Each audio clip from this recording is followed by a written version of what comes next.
네, 앞에서도 말씀을 드렸는데 많은 사람들이 교회 한번 나가고 싶다 혹은 예수님만 만나보고 싶다라고 믿고 싶다라고 말하지만은 항상 발목을 잡는 장애물이 있다고 합니다. 그게 뭐냐면 풀리지 않는 궁금함, 의문점 때문에 그렇습니다. 예수님에 대해서 궁금한 게 많고 교회 생활에 대해서 이해가 안 되는 점이 많다 보니까 그렇다는 얘기죠. 앞에서 제가 물었습니다. 첫 번째 질문은 예수님은 역사적 사실인가 꾸며낸 이야기인가 라고 질문했죠. 이게 보통 사람들이 가지는 첫 번째 의문점 질문입니다. 이순신 장군은 역사적인 사실입니까? 꾸며낸 이야기입니까? 역사적 사실이죠. 그죠? 그럼 세종대왕은 역사적 사실입니까? 꾸며낸 이야기입니까? 예, 역사적 사실이죠. 자, 잘 생각해 보세요. 이순신 장군을 우리 만난 적은 없죠. TV에서 만난 거 말고요. 이 TV에서 만난 거, 영화로 본 거 말고 진짜 만난 분은 없죠. 그죠? 예. 우리는 세종대왕도 만나본 적이 없어요. 그런데 우리는 이순신 장군이 역사적으로 실제로 있었다. 세종대왕이 실제로 있었다. 그렇게 우리 믿고 있습니다. 뭘 근거로 그렇게 하죠? 예. 책에 나온다. 맞아요. 기록입니다. 기록. 여러 책에 기록되어 있기 때문에 이렇게 여러 역사책에 기록되어 있으니까 실제로 이순신 장군이라는 사람이 살았구나, 세종대왕이라는 사람이 살았구나 알 수 있는 거예요. 마찬가지로 예수님에 관한 기록도 여러 가지 역사책에서 많이 나옵니다. 역사책에서 많이 기록되었기 때문에 예수님의 이야기는 그냥 꾸며낸 이야기가 아니라 역사적 사실이라는 것을 우리가 알 수 있습니다. 로마에는 역사가 유명했는데 역사를 사실적으로 기록하는 게 유명했는데 로마 역사가 중에서 타키투스라든가 수에토니우스 이런 학자들이 예수님의 이야기를 기록하고 있습니다. 당시 유명했던 역사가 가운데 요세푸스라고 하는 사람이 있는데 이 요세푸스도 역사를 기록하면서 이렇게 기록했습니다. 예수라 불리는 지혜로운 자가 있었다. 그의 행위는 선했고 그는 고결하신 분으로 알려졌다. 많은 유대인들과 다른 나라들에서 온 사람들이 그의 제자가 되었다. 빌라도가 예수를 십자가형에 처해 죽게 하였다. 그러나 그의 제자가 되었던 사람들은 제자의 신분을 저버리지 않았다. 그들은 예수가 십자가형에 처해진 지 3일 후에 그들에게 다시 나타났고 그래서 예수는 살아있다고 보고했다. 따라서 예수는 아마 예언자들이 기묘자라고 말하였던 메시아였을지도 모른다. 이렇게 역사가들이 기록했습니다. 이 외에도 율리우스 아프리카누스라든가 플라이니 더 영스라든가 또 사모사탄의 루시안이라든가 여러 역사가들이 예수님에 관한 기록을 남겨두고 있습니다. 어떤 사람은 사람들이 예수를 현명하고 고결한 자로 여겼고 많은 사람들이 그를 이스라엘의 진정한 왕으로 여겼으며 그는 유대인들에 의해 죽임을 당하였고 그의 추종자들의 교훈 가운데 살았다. 이렇게 기록하고 있습니다. 이와 같이 기독교 밖에 있는 일반 역사 기록 속에서 예수님에 관한 기록이 많습니다. 그러니까 예수님은 역사적으로 실제로 실존했던 분이구나 알 수 있죠. 이뿐이 아닙니다. 예수님이 분명히 살았다는 중요한 증거, 또 다른 증거 중에 하나는 바로 성경입니다. 어떤 사람들은 성경이 꾸며낸 이야기가 아닌가, 허구가 아닌가 이렇게 말하는 분들이 있습니다. 그러나 성경을 제대로 연구한 분들은 성경이 얼마나 역사적으로 정확한지 완벽함에 충격을 받기도 합니다. 성경에서는 예수님이 어떤 분이신지 무슨 일을 하셨는지 보다 자세히 기록되어 있습니다.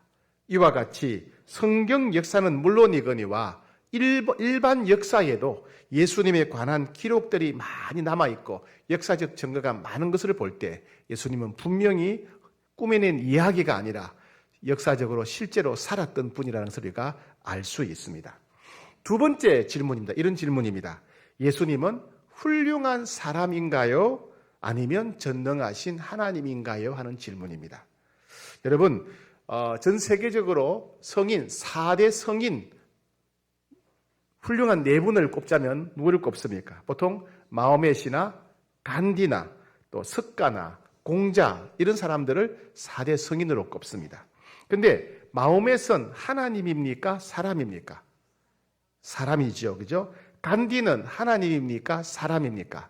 사람이죠. 공자는 하나님입니까? 사람입니까? 사람이죠. 석가는 하나님입니까? 사람입니까? 사람이죠. 근데 예수님은 완전한 사람이면서 동시에 완전한 하나님이십니다. 예수님은 이순신 장군이나 세종대왕이나 마호멧이나 석가나 공자처럼 완전한 사람이었다는 사실은 누구나 다 압니다. 그런데 놀랍게도 예수님은 완전한 사람인 동시에 우리에게 찾아오신 완전한 하나님이셨습니다. 예수님이 하나님이신 여러 증거가 있는데 첫 번째 증거는 뭐냐면 탄생의 비밀입니다. 사람은 남자와 여자가 만났을 때 태어납니다. 남자와 여자 중 한 사람이라도 없으면 사람은 태어날 수 없습니다. 그런데 예수님은 여자인 마리아와 하나님의 역사로 태어났습니다. 여자인 마리아의 몸에서 태어났으니까 분명히 사람이지요. 그죠? 그리고 남자가 아니라 하나님의 능력으로 태어나셨기 때문에 하나님이십니다. 예수님은 태어나시는 순간부터 완전한 사람으로 동시에 완전한 하나님으로 태어나셨습니다. 예수님이 하나님이신 두 번째 증거가 있습니다. 그것은 바로 기적입니다. 기적. 기적이라는 것은 다른 사람들이 흉내낼 수 없고 과학이나 상식으로 설명할 수 없는 초자연적인 역사를 기적이다 이렇게 말합니다. 여러분 중에 누가 혹시 독감이 걸렸다고 합시다. 가족 중에 독감이 걸렸는데 그 사람을 향해서 감기가 독감이 나을지어다 이렇게 명령하면 독감이 나을까요? 아니죠. 그죠? 예.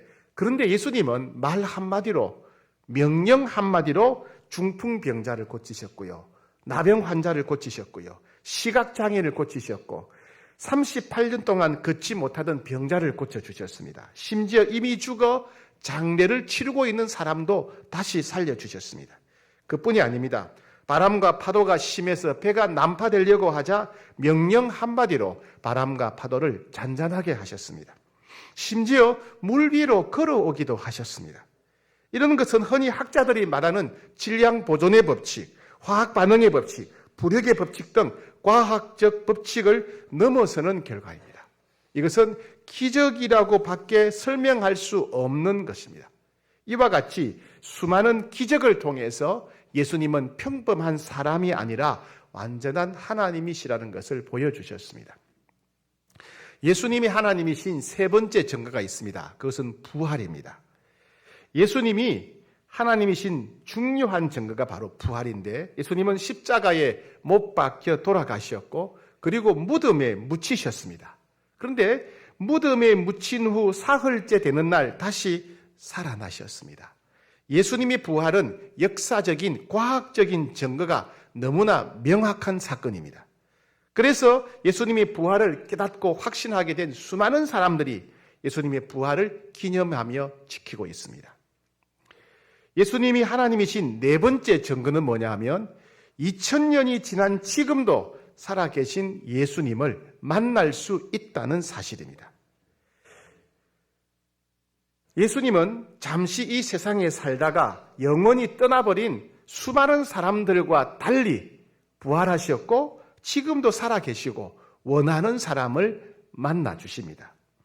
예수님을 단지 머리 지식으로만 아는 사람은 특별한 변화가 없습니다.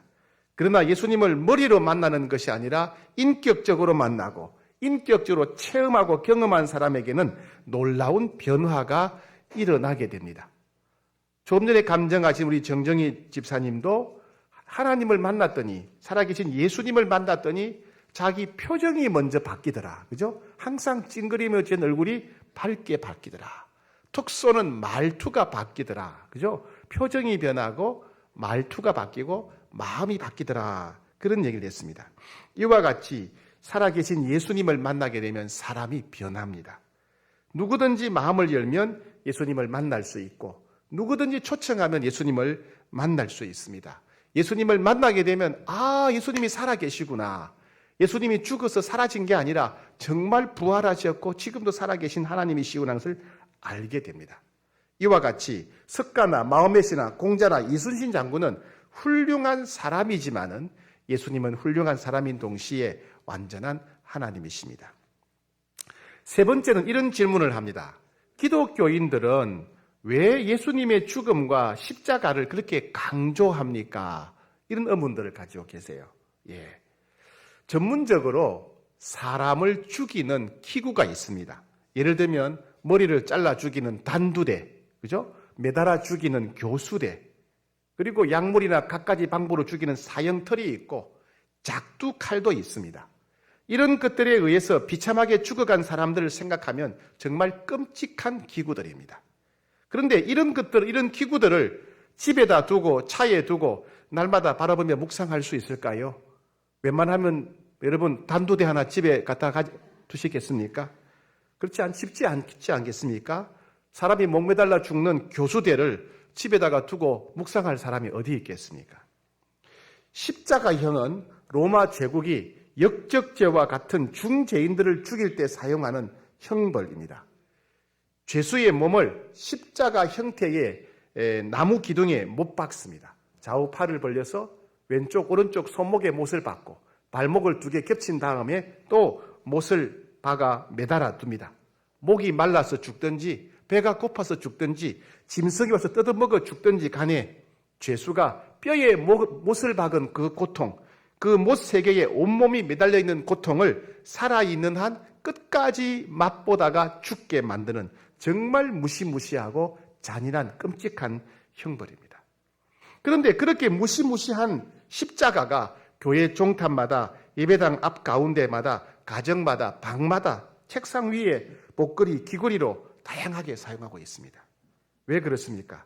십자가 자체에 능력이 있어서 그런 것은 아닙니다. 아픈 사람의 몸에다가 십자가를 올려두면 병이 나을까요? 십자가를 손에 들고 있으면 귀신이 도망갈까요? 절대로 아닙니다. 십자가 자체는 아무런 능력이 없습니다.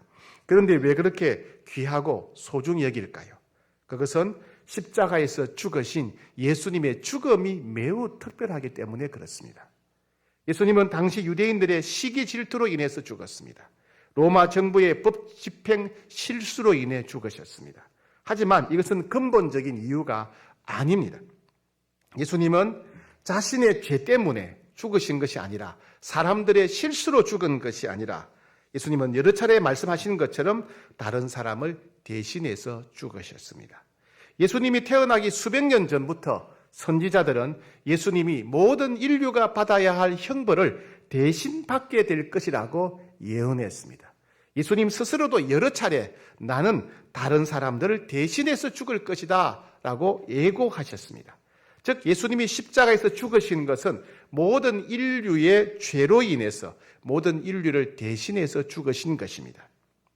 예수님이 십자가에서 우리 대신 죽으셨기 때문에 우리가 받아야 할 모든 형벌이 해결된 것입니다. 예수님이 우리 대신 십자가에서 죽으셨기 때문에 우리는 모든 죄를 용서받게 된 것입니다. 예수님이 십자가에서 우리 대신 죽으셨기 때문에 우리는 하나님을 만날 수 있게 되었습니다. 예수님이 십자가에서 우리 대신 죽으셨기 때문에 우리는 천국에 들어갈 수 있게 되었습니다. 그래서 기독교인들은 예수님이 우리 대신 죽으신 십자가를 잊지 않으려고 교회 곳곳에 또 집 곳곳에 자동차에 몸에다가 지니며 묵상하는 것입니다. 네 번째 질문입니다. 어떤 분들은 이런 질문을 합니다. 예수님을 믿는다는 것은 무엇입니까? 예수님을 믿는다는 것은 도대체 어떻게 하는 것입니까? 이런 질문하는 분들이 있습니다. 이런 분들은 기독교에 대해서 진지하게 생각을 많이 해본 분들입니다. 우리가 예수님을 믿는다는 것은 첫 번째, 예수님이 우리에게 찾아오신 하나님이시라는 것을 믿는 것입니다. 어떤 분들이 이렇게 말합니다. 사람이 어떻게 명령으로 병을 고칠 수 있느냐? 사람이 어떻게 물 위로 걸어갈 수 있느냐? 사람이 어떻게 죽었다가 다시 살아날 수 있느냐? 어떻게 2000년 전에 죽은 예수를 지금 다시 만날 수 있느냐? 나는 이런 황당한 거짓말 때문에 예수를 믿지 않겠다. 이렇게 말하는 분들이 있습니다. 그러나 저는 이렇게 질문하고 싶습니다. 중풍병자나 나병 환자나 지체장애자, 각종 불치병조차 고칠 수 없는 자라면 왜 믿겠습니까? 나와 아무런 차이도 없고 도움도 안 되는 예수를 왜 믿겠습니까? 갖가지 질병과 고통을 당한 사람을 전혀 도와주지 못하고 말로만 위로하는 자라면 그 사람을 왜 믿겠습니까? 물 위를 걷지도 못하고 물에 빠져서 허우적거리는 예수님이라면 나와 똑같은 사람인데 그 사람을 왜 믿겠습니까? 예수님이 죽은 후 영영이 썩어 없어지고 사라져 버렸다면 그런 사람을 왜 믿겠습니까? 그냥 좋은 말 몇 마디 하고 죽었다면 그 정도야 나도 할 수 있습니다. 그러니 나와 똑같은 사람을 왜 믿겠습니까? 내가 할 수 없는 병을 고치고 내가 할 수 없는 물 위로 걷는 일을 하시고 내가 할 수 없는 바람과 파도를 명령으로 잔잔하게 하시고 내가 할 수 없는 죽음을 이기고 부활하신 분이기 때문에 내가 할 수 없는 기도의 응답을 보여주시는 분이기 때문에 오히려 믿을 수 있고 믿어야 되는 것입니다. 세상에는 평범한 사람, 나와 같은 사람은 너무나 많습니다. 그러나 내가 할 수 없는 일을 할 수 있는 분은 하나님, 즉 예수님 한 분뿐입니다. 그래서 예수님을 믿어야 되는 것입니다. 다시 말씀드립니다. 이와 같이 어떤 사람들은 기적 때문에 예수님을 믿지 못한다고 합니다. 그러나 사실은 다르게 생각하자면 기적 때문에 예수님을 믿어야 되는 것입니다. 예수님을 믿는다는 것은 두 번째로 무엇이냐면 예수님이 우리를 대표해서 우리 대신 십자가에서 죽으셨다는 사실을 믿는 것입니다. 신문을 펼치면 온갖 범죄들이 가득합니다. 각종 폭력이나 거짓말, 살인, 전쟁이 가득합니다. 사람들의 마음속에는 온갖 욕심과 거짓과 교만과 악독이 가득합니다. 우리 자신만 해도 정직하게 내 자신, 내 마음을 들여다보면 우리 안에도 각종 욕심이나 거짓이나 교만이나 악독함이 들어 있습니다. 성경에서는 이와 같이 우리 안에 있는 욕심과 거짓과 교만과 악독함으로 인해서 우리 모든 사람들을 죄인이라고 말합니다. 이러한 죄가 하나님을 만나지 못하게 만들고 천국에 들어가지 못하게 합니다. 그런데 예수님이 이 죄 때문에 십자가에서 죽으셨습니다. 우리가 받아야 할 형벌을 대신 받으셨습니다. 예수님을 믿는다는 것은 예수님이 우리를 대신해서, 우리를 대표해서 십자가에서 죽으셨다는 사실을 믿는 것입니다. 예수님을 믿는다는 것은 세 번째로 예수님을 마음속에 초청하는 것입니다. 예수님이 이렇게 말씀하셨어요. 영접하는 자, 곧 그 이름을 믿는 자들에게는 하나님의 자녀가 되는 권세를 주셨다. 예수님을 믿는다고 하는 것은 예수님을 마음속에 영접하는 것, 초청하는 것입니다. 예수님을 그렇게 마음속에 초청하게 되면 하나님을 만나게 된다. 이런 약속의 말씀입니다. 예수님에 관해서 머리로 아는 것, 맞아, 예수님 그런 분이지, 머리로 아는 것으로 충분하지 않습니다. 부활하여 지금도 살아계신 예수님을 마음속에 초청하는 것이 진짜 예수님을 믿는 것입니다. 예수님 또 이렇게 말씀하셨죠. 볼지어다 내가 문 밖에 서서 두드리노니 누구든지 내 음성을 듣고 문을 열면 내가 들어가 그로 더불어 먹고 그는 나와 더불어 먹으리라. 누구든지 마음을 열면, 누구든지 마음을 열고 예수님을 초청하면, 영접하면 우리 안에 오시겠다고 약속하셨어요. 누구든지 예수님을 영접하면 우리를 만나 주시겠다고 약속하셨습니다. 그래서 예수님을 믿는다고 하는 것은 내 죄를 용서하기 위해서 십자가에 죽으셨고, 그리고 부활하여 살아계신 예수님을 내 마음속에 영접하는 것, 초청하는 것입니다. 다섯 번째 질문입니다. 다섯 번째 질문은 뭐냐면, 이런 분들은 예수님이 실제로 살아계셨던 분으로 믿고 또 예수님의 십자가 사건도 믿는데 한번 믿어볼까 하는데 그래도 좀 주저가 되는 분들이에요. 나도 교회 한번 다녀봐야 되겠다, 예수님을 한번 믿어봐야 되겠다 싶은데 그래도 뭔가 불안하고 의심이 되는 분들이 이런 질문합니다. 내가 예수 믿게 되면 어떤 변화가 옵니까? 내가 예수 믿게 되면 어떤 변화가 일어납니까? 이런 질문하는 분이 다섯 번째 질문 유형이죠. 우리가 예수님을 믿게 되면, 즉 예수님을 마음속에 초청하게 되면 첫 번째 변화는 뭐냐면 우리가 모든 죄를 용서받게 됩니다. 모든 사람은 오직 자기 자신만을 위해서 살아갑니다. 모든 사람들이 이기적이고 자기 중심적이기 때문에 서로 미워하고 서로 싸우고 질투하고 또 전쟁이 일어납니다. 이렇게 이기적이고 자기 중심적인 모습 때문에 다른 사람들과 함께 살아가는 것이 피곤하고 고통스러운 것입니다. 또한 이기적이며 자기 중심적인 죄성 때문에 하나님과의 관계도 깨어지게 되고 하나님을 보지도 알지도 못하게 되었습니다. 인간의 이러한 이기적이고 자기 중심적인 모습을 성경에서는 죄라고 합니다. 죄는 반드시 대가를 요구합니다. 그래서 하나님의 아들이신 예수님께서 모든 인류를 대신해서 십자가에 죽으셨습니다. 모든 인류가 받아야 할 형벌을 예수님이 대신 받으신 것입니다. 그래서 누구든지 예수님이 우리 죄 때문에 십자가에 대신 죽으셨다는 사실을 마음에 믿으면 모든 죄를 용서받게 됩니다. 그러므로 이제 그리스도 예수 안에 있는 자에게는 결코 정죄함이 없다고 하셨습니다. 어느 누구도 이제는 더 이상 죄책감에 시달리지 않고 심판과 형벌을 두려워할 필요가 없어지게 된 것입니다. 예수님을 믿기만 하면 모든 죄를 용서받습니다. 그리고 모든 죄를 용서받은 사람은 하나님을 만날 수 있게 됩니다. 두 번째입니다. 우리가 예수 믿게 되면 일어나는 두 번째 변화입니다. 예수 믿고 예수님을 초청하게 되면 일어나는 두 번째 변화는 우리 자신이 변한다는 거예요. 여러분 살아가면서 우리 자신이 미성숙해서 속상할 때가 많지 않습니까? 그죠? 여러분들은 다 훌륭해서 그런 적이 없나요? 예. 내가 좀 더 참았더라면 어땠을까? 아이고, 내가 좀 말을 좀 부드럽게 했더라면 좋았을 텐데. 아이고, 내가 그 사람을 좀 불쌍히 여겼더라면 좋았을 텐데. 아이고, 내가 좀 참고 절제했더라면 좋았을 텐데. 우리는 그런 후회를 종종 합니다. 그리고 결심을 하지요.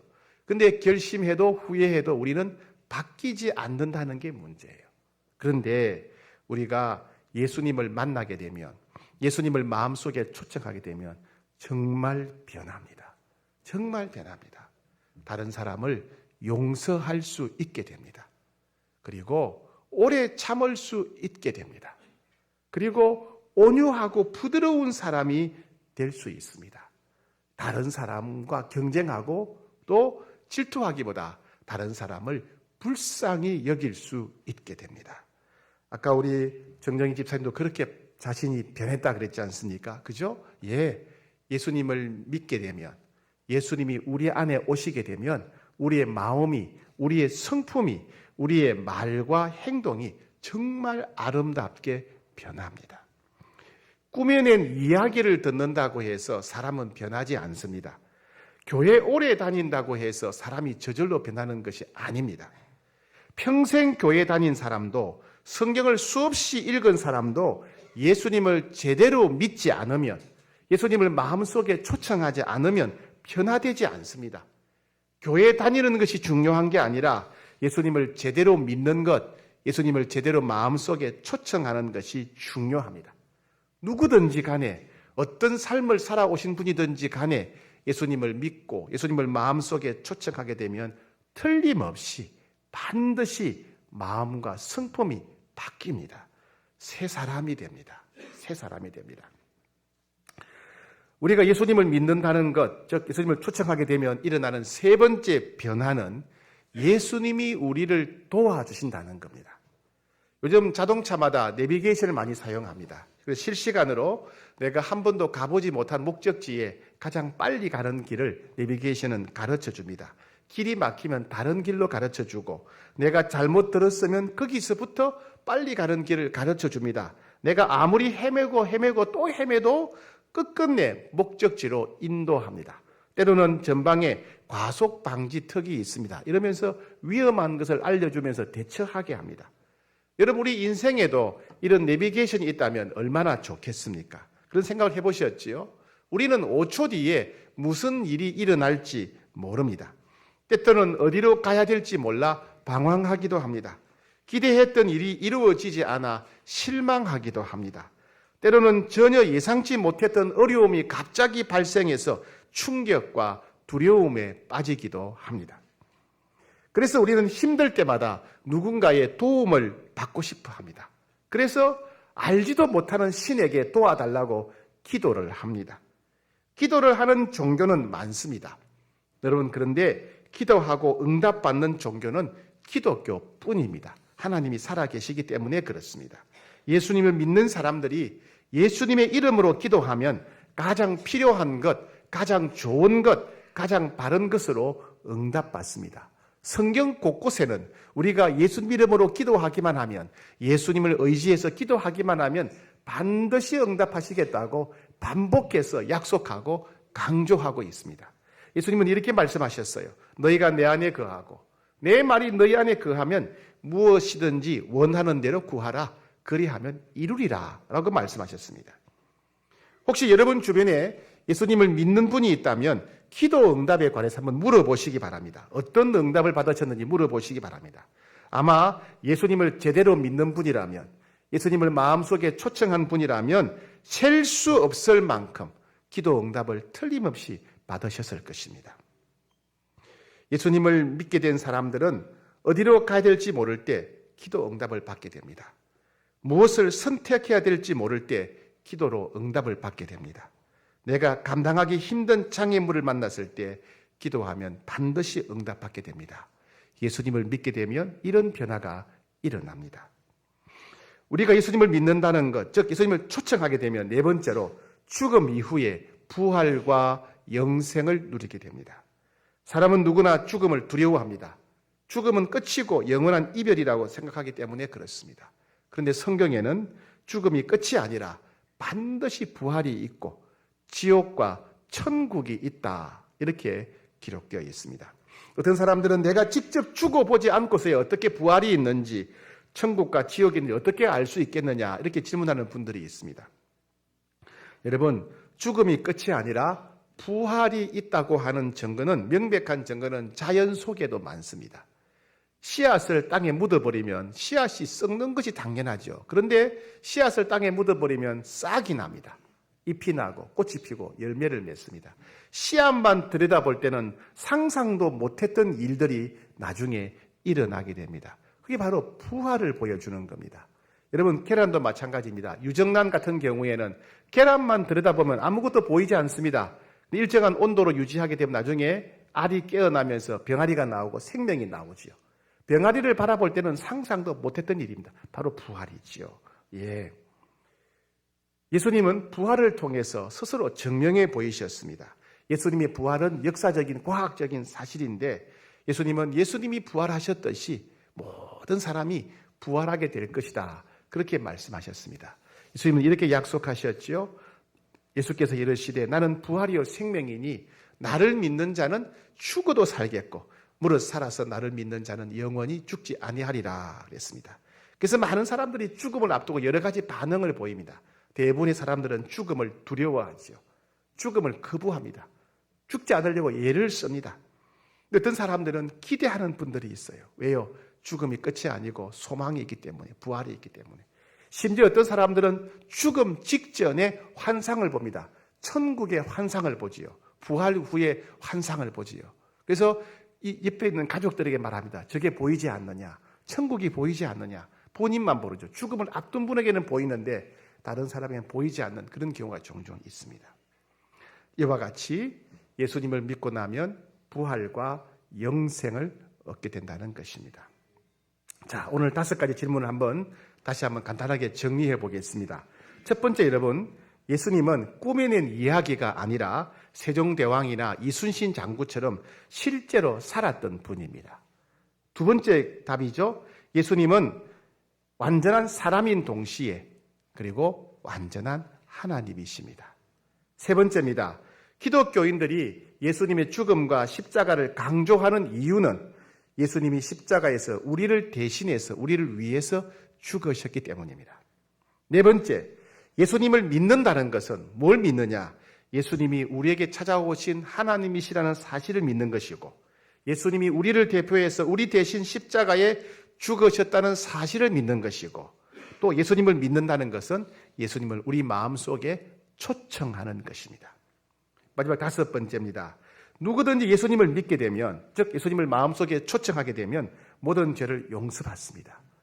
예수님이 우리 안에 오시게 되면 변하여 정말 새 사람이 됩니다. 우리가 변합니다. 어떤 사람도 변합니다.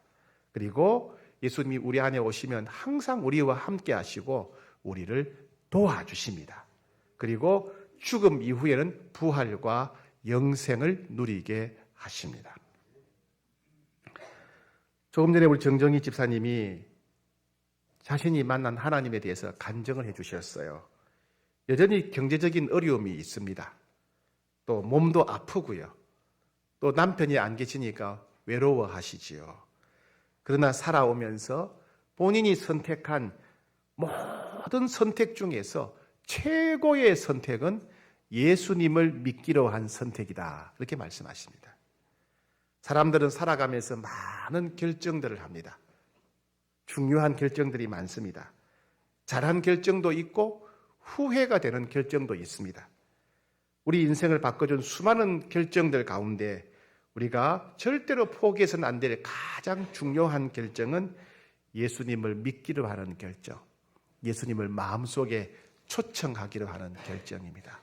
오늘 초대받아 오신 여러분, 그렇게 예수님을 믿기로 결정하시기를 축복합니다.